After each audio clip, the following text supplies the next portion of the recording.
State team, their lockdown defense, they've been winning with their defense. They've got to be able to pressure shots, and force Iowa State into guarded shots.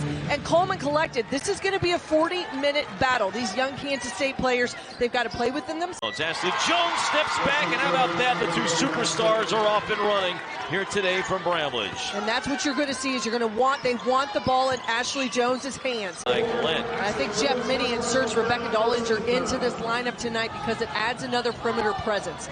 They put her at the line. Short on the first free throw. It's interesting you mentioned that about the way she's turning with her shoulder, because almost again playing without Emily Ebert. Otherwise, these two teams have everyone to play their normal rotations available, although Everett is a big loss for K-State, starting power forward for the Cats. A do-it-all versatile guard. Donarski got open for a three, but missed it.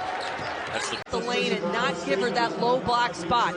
But because she can catch and finish, keep it high, we know she's got great points here in the early going for the superstar Ayoka Lee, who leads K-State in history all time with a career average over 18 points. Jones blocked on the three-point attempt by Sundell. That's 2 blocks for Serena Sundell.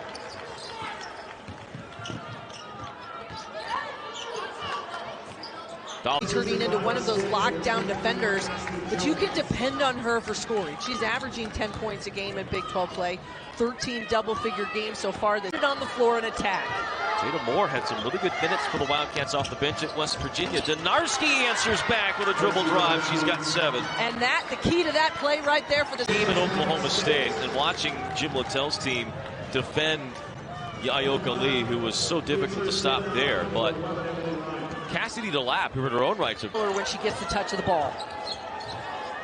The players throwing their heads back and arms in the air on the other end of the court. A lot of contact early between these two teams. Jones is back and have hit a couple of threes, but are not hitting at the clip they normally do. Just 3 of 10 now from behind the arc. And meanwhile, Lee on the other end is just doing whatever she wants.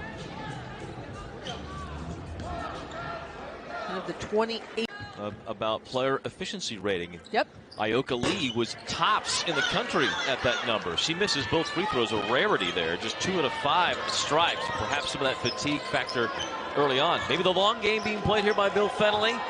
Hoping Lee will wear out by the end of the... That is going to be a huge lift. Now, Ayoka Lee has not touched the basketball on 5 straight trips for Kansas State, but they've had back-to-back buckets now and good movement with the basketball. Admittedly, she did touch it there in the sense of getting the ball in and then threw it back out to Mackey, so she gets the assist, but your point valid, she has not taken the shot. See that defense trying to collapse down on Lee, this time over her left shoulder. Lee with the right-hand hook, and with that basket, Lee moves past Megan Mahoney for 18th on the all-time.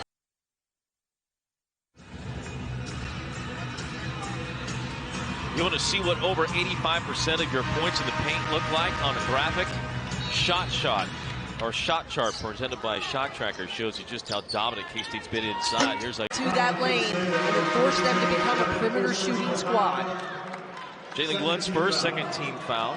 Wildcats today 2 of 12 from beyond the arc. They are second in the Big 12, averaging 7.5 threes a game. Iowa State leads the Big 12 and is second nationally, hitting 11 three-pointers a game. They have hit 6 today. On Lee, let's go to Kelsey Bigelow. Yeah, Ayoka Lee's obviously in a little bit of foul trouble, and that's something that she's been working on. We talked about it earlier in the season. Jeff Mittie said that they're a little bit harder in practice, but for her, Glenn gets her second foul. Jeff Mittie said it at halftime, and I'm sure Bill Finley and his staff talked to their team as well, is that this has been physical, and it's going to continue to be physical here for this next 8.5 minutes, whether that's in... Turnover by the Wildcats, just their 6th. Trying to be patient and almost a little bit too patient. And Serena Sundell just kind of got in a bad spot. We saw it with